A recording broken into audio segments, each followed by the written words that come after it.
अस्सलाम वालेकुम, मैं हूं एहसान Ali Danish, founder and CEO business Baba private limited. आज हम बात करेंगे ट्रेडमार्क रजिस्ट्रेशन के बारे में। ट्रेडमार्क रजिस्ट्रेशन क्या है और इसके स्टेप्स क्या होते हैं। जो देखें, ट्रेडमार्क रजिस्ट्रेशन एक बहुत कॉम्प्लेक्स प्रोसेस है और इसमें कम से कम 12 से 15 माह का टाइम लगता है और समटाइम्स कोई 1.5 साल का टाइम भी एक ट्रेडमार्क रजिस्ट्रेशन कराने में लग जाता है।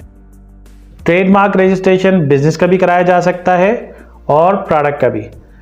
ट्रेडमार्क रजिस्ट्रेशन क्यों कराया जाता है, इसकी ज़रूरत क्यों पड़ती है। ट्रेडमार्क एक ऐसी रजिस्ट्रेशन है जिससे आप अपना बिजनेस और अपनी प्रोडक्ट को प्रोटेक्ट कर सकते हैं, यानी उसको कॉपी होने से और चोरी होने से है बचा सकते हैं।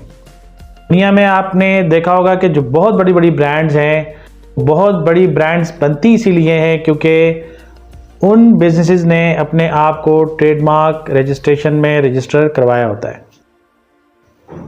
ट्रेडमार्क रजिस्ट्रेशन के बगैर अगर कोई भी बिजनेस आप स्टार्ट करते हैं, अगर रजिस्ट्रेशन का process, for example company registration का प्रोसेस आप ट्रेडमार्क से पहले स्टार्ट कर देते हैं, आपकी कंपनी ग्रो कर जाती है, आपका बिजनेस ग्रो कर जाता है, आप उसके ऊपर लाखों करोड़ों रुपए का बजट लगा देते हैं और उसके बाद पता चलता है कि ये बिजनेस किसी और ने ट्रेडमार्क कराया है, तो ये ओवरऑल जितनी इन्वेस्टमेंट आपकी उस बिजनेस पे है वो बिल्कुल बेकार हो जाती है, ख़त्म हो जाती है।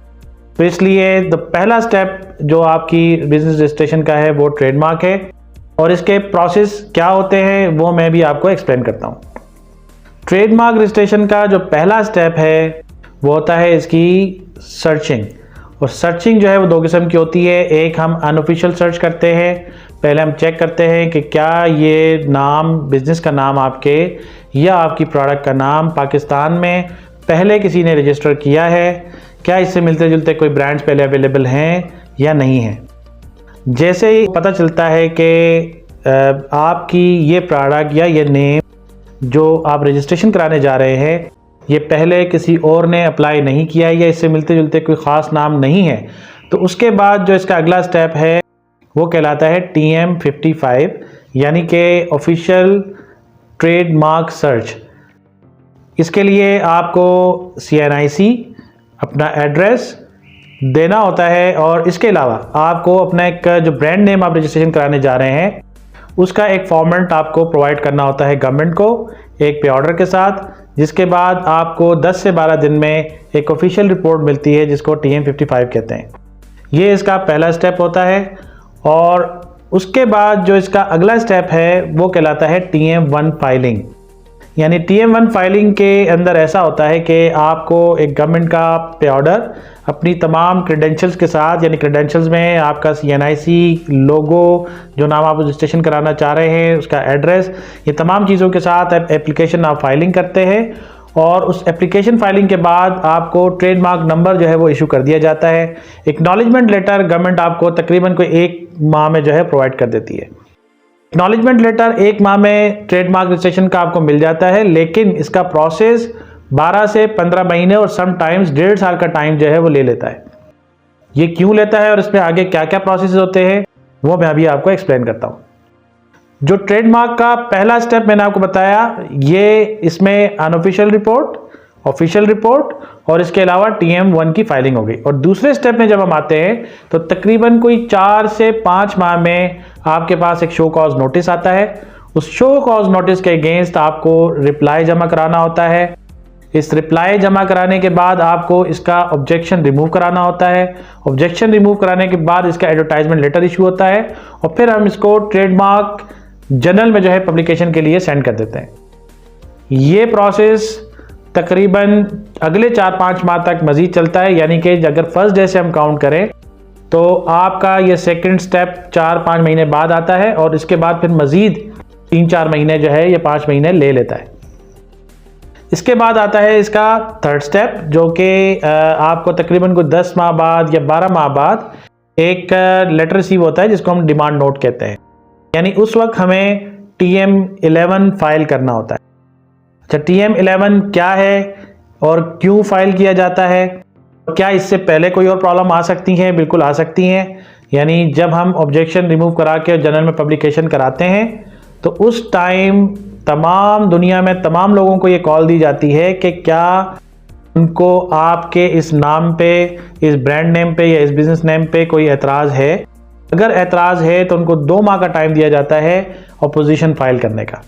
अगर आपके ट्रेडमार्क के ऊपर कोई ऑपोजिशन आ जाती है तो फिर आपको यहाँ ऑपोजिशन फाइट करनी है, ऑपोजिशन का जवाब देना है।